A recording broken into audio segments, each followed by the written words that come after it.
GCC countries do not grow commercially anything except dates and some seafood. Everything else is imported from abroad. We believe that 90 to 95% of all the food that is consumed in the GCC are imported. Even whatever is manufactured in the GCC are manufactured from imported ingredients. As to the trends, it is very, very important to mention that our food exports to the GCC countries are like doubling every 5 years. It's very important for a small population that we have over 3 billion already, which was like 1.5 billion 5 years ago. And we expect it to double probably again because the way things are going.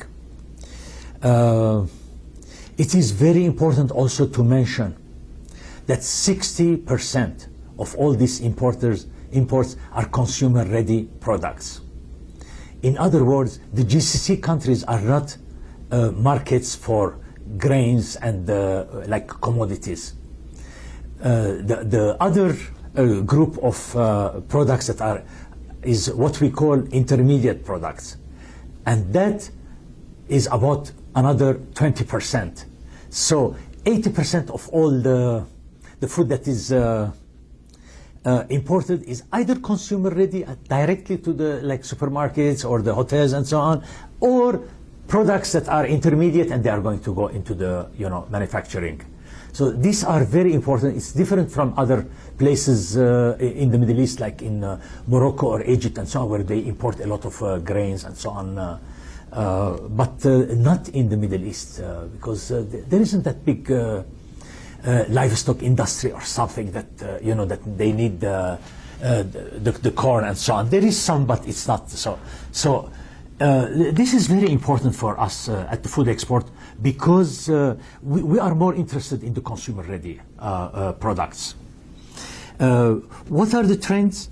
The thing is, tourism is increasing like anything in the GCC countries, particularly in the UAE and Qatar. And the hotels are there, every day we are starting another 5-star hotel and whatever it is and so on. And when we see the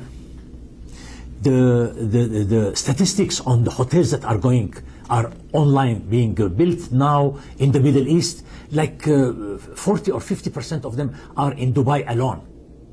And then in the other countries like Egypt and so on, and Jordan and Tunisia or whatever it is. So it's a very big potential for that. The other, so there will be massive interest in food service products. The other thing to look into, of course, when we say food service, it's not only the hotels which are like booming, but also the airline catering.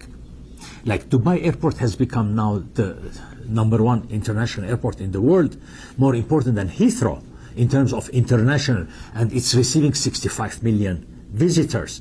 So you can imagine how many meals a day the catering company is producing for all these people that are flying in and out of Dubai, and they need the food. This, in addition to that, there are also the fast food restaurants. Practically all the fast food restaurants that are known in the United States, they are all represented all over the Middle East. And these are the people that started the food service, demand for food, because they are American chains. They want the American products to set, they conform with the requirements.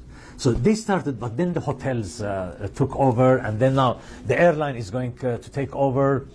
In addition, speaking of food service, next door in Saudi Arabia, they get like 5 million people in pilgrims every year to go to Mecca and so on. These people also, they need hotels, they need catering, they need food service items. So we have to look into the food service, not only in the retail.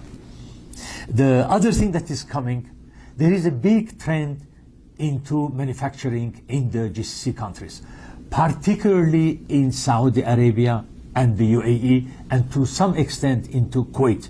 So they want to manufacture in the food in their countries because it has advantages. First of all, they won't have any problems with the labeling, no mistakes, nothing. Then they can be sold in the other GCC countries without the benefit of paying, say, the import duty, which is 5%. It's not much, but say 5% is 5% already. So this is an advantage. Now, where do the ingredients come for this manufacturing? It comes from imported ingredients. And when we say ingredients, we don't mean only additives and supplements or something that some people might think. No, anything is ingredient. Honey, prepared honey, is an ingredient because they bring it like in big drums and they put it in small jars, in retail jars, and they call it, that's an ingredient. Marmalades, you name it, they are coming all from everywhere, and they are being packed in the, repacked in the, in Saudi Arabia, in the UAE, etc., and it's being sold all over the place as a local production. They mention that the origin, whatever, sometimes, but in most cases they don't. They don't mention. So that's the other trend. And now there is a show for it. It's called Ingredients Middle East Show. It's in November every year. It's I think we will be looking into it at one time because we have a lot to sell in the ingredients, but we need our companies to be aware of it, at least aware of it.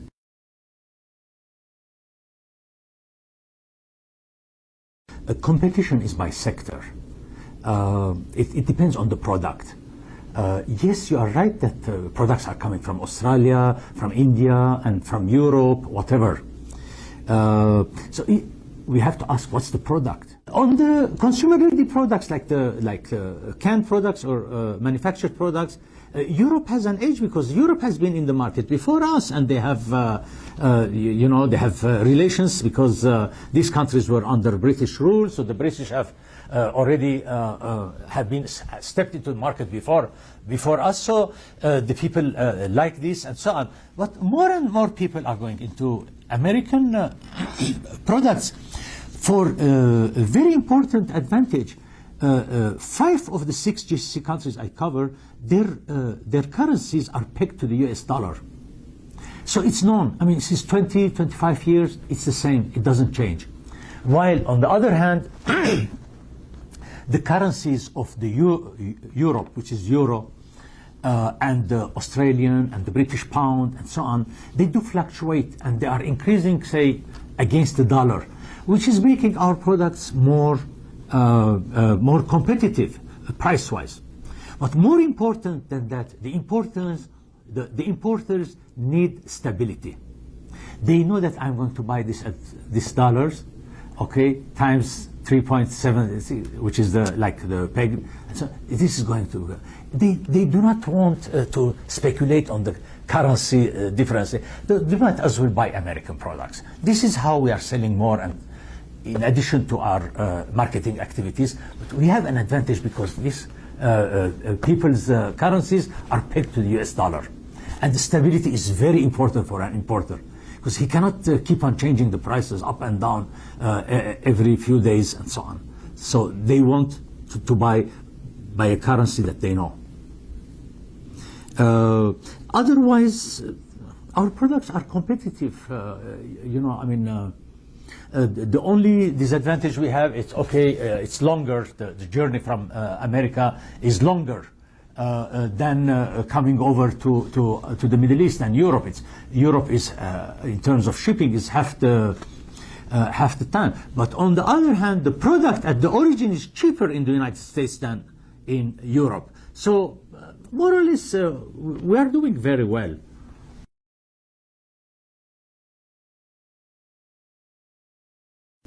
many years, for many years, the GCC countries, they had standards of shelf life.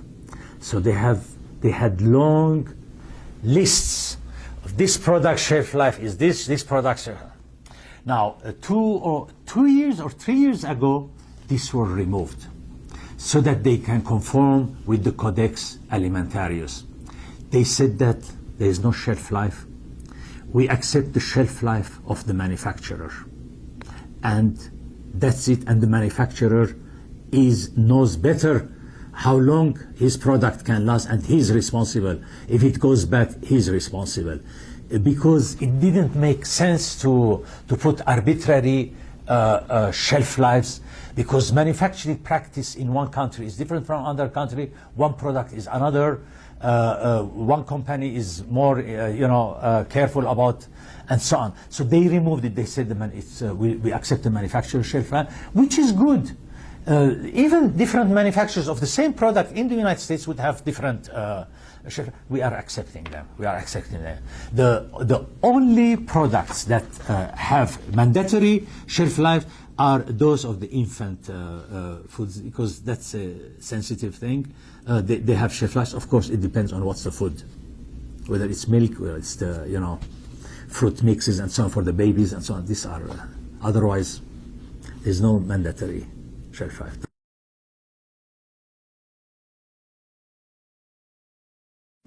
In the long run, logically, it should be Saudi Arabia, our biggest market, because there are 30 million people compared to 6 million, or sometimes there are estimates of 8 million for the United Arab Emirates. We cannot compare with them in terms of size. In terms of, they are sitting on the biggest deposit of oil in the world. They are the #1 exporter of oil now in the world. So they have all the money, they are rich, they have the population, which is very important, and a lot of the population is becoming urbanized, which is very important to sell our consumer goods. And then the government is spending, now they have a program of $400 billion they are spending on education, on new facilities, on airports, on road and infrastructure, because they have been left behind as compared, say, to Dubai and so on. Suddenly they started to spend on it, which means more people will come, more expat people will come to build these roads, to build this, like the metro train, whatever, airports, and so on, the facilities, the infrastructure, the education, what have you, universities. So there will be more people, and then they are spending the money. It's very important for the country's economy how much the government spends, and the government has the money. Until now, they were not spending as they should, but now they started spending. This is very important. It means more money in the hands of the consumers, means more consumption of high-value products like ours.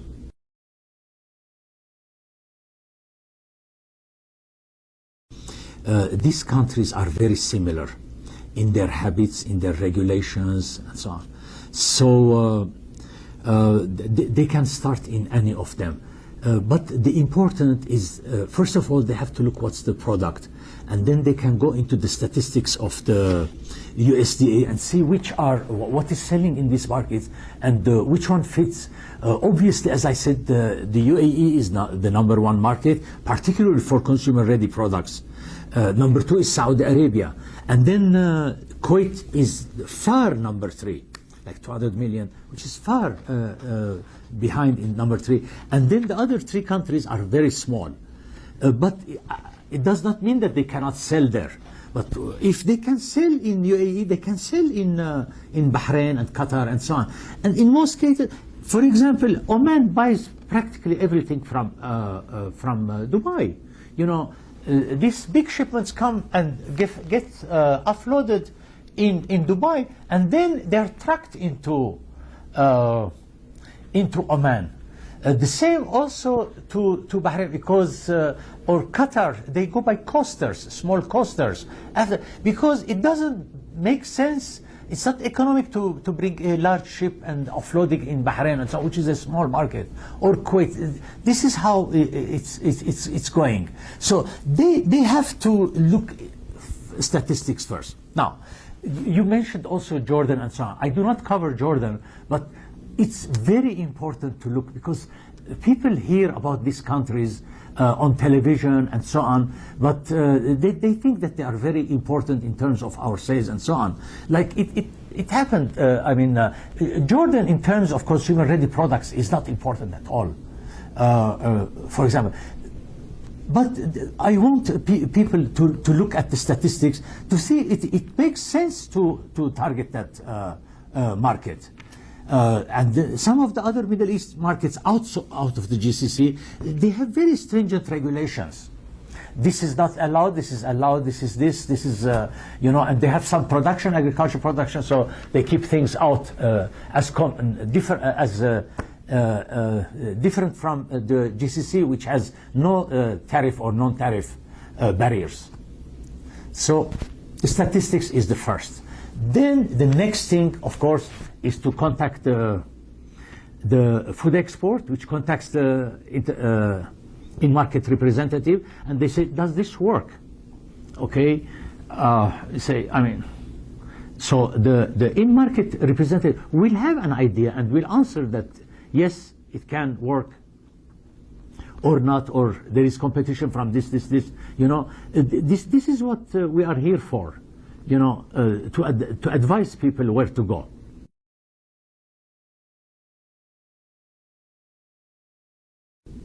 The GCC standards are uniform.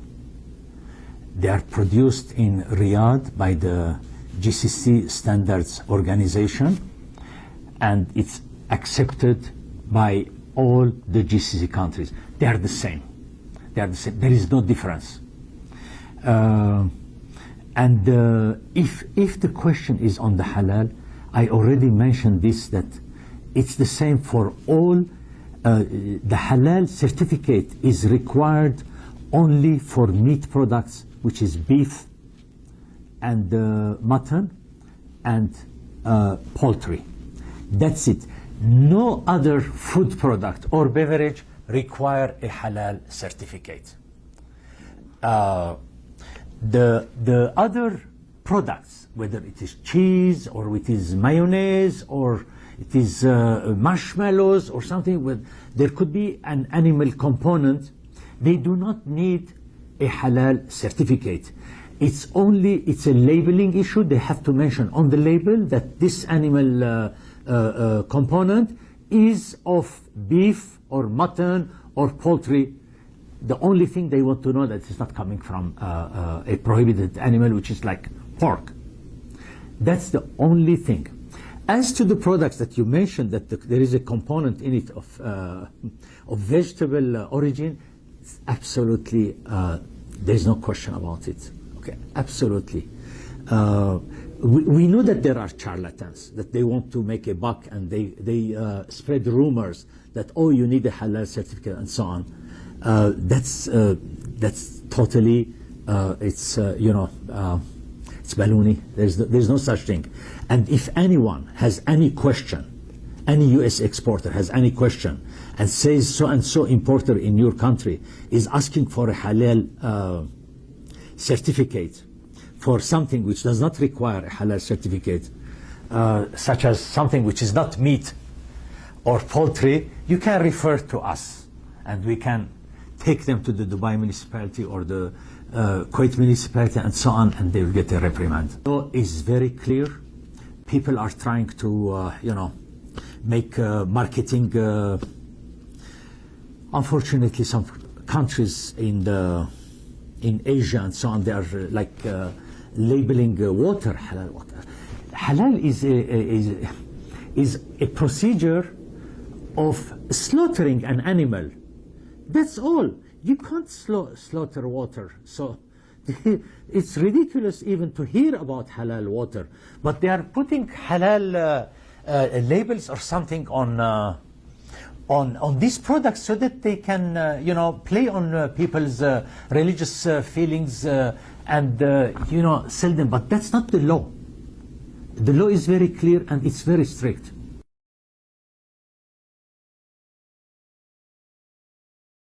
It is estimated by the trade and by the Office of Agricultural Affairs, that's about 50% of all food and beverages that are imported into the UAE are re-exported. And by UAE, we can say like 90% of it is to Dubai, because that's where the main ports are. So, and the food companies are there and so on, and they're re-exporting. Now, where do they go? They go all over the region. To start with, as I said, the GCC countries. It is trucked. We see hundreds of trucks going from Dubai over the land into Saudi Arabia. And then to Kuwait, to Bahrain, to Qatar. And that's by coasters, because it's easier. Then to Oman, it's only 5 hours by truck. So they truck them. It's hundreds of trucks are going. Now, that's to the GCC countries, which is very, very important. After that, there is the dhows business. That is by these wooden traditional ships. They go to the nearby markets. Iran was a very, very big market for Dubai, because there are 70 million population, and they need practically everything, and there are kind of sanctions and so on them and so on. They get a lot of their products from Dubai, at least before. Then there were sanctions on the banking and so on. So that trade was decreased. But the Dubai people quickly, moved their trade towards Africa. Now Africa is coming up.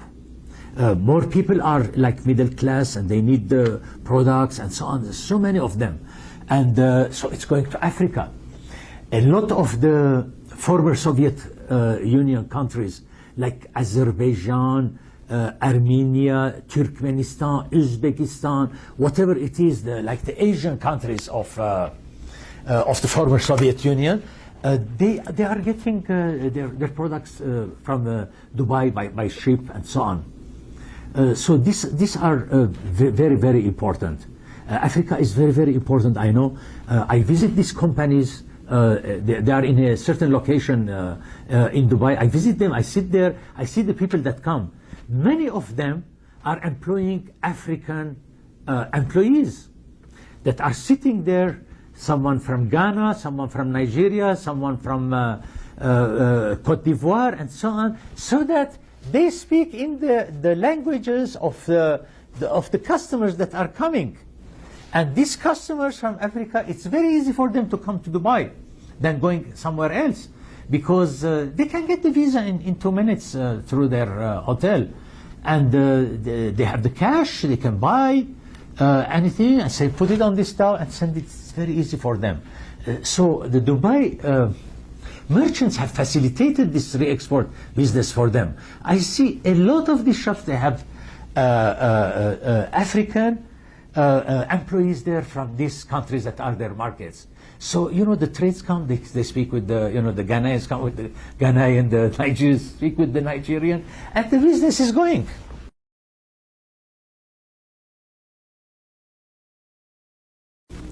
I think the new to market companies, they should start by consulting with the food export, whether they are in the Northeast or Midwest. First of all, because the international marketing managers, they are quite experienced. They do travel to the markets. They know so they can do the initial screening of what they need to do. It's very important. I mean, someone like Suzanne, Teresa, they can. By just talking with the company and seeing what's the product and so on, they can do an initial screen.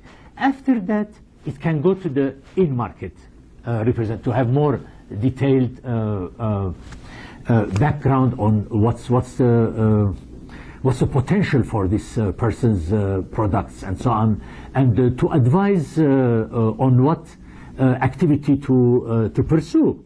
Whether it's an FSP, whether he's good enough for a focus trade mission, or come to a show, etc. So the initial screening can be done at your headquarters offices in Chicago and Philadelphia, and then it can go down to the in-market representative, wherever it is, it's India or Middle East or Canada or whatever it is, and they can tell them, what to do. I mean, this service is, it's like giving them a 5-star service, which other countries mostly do not have.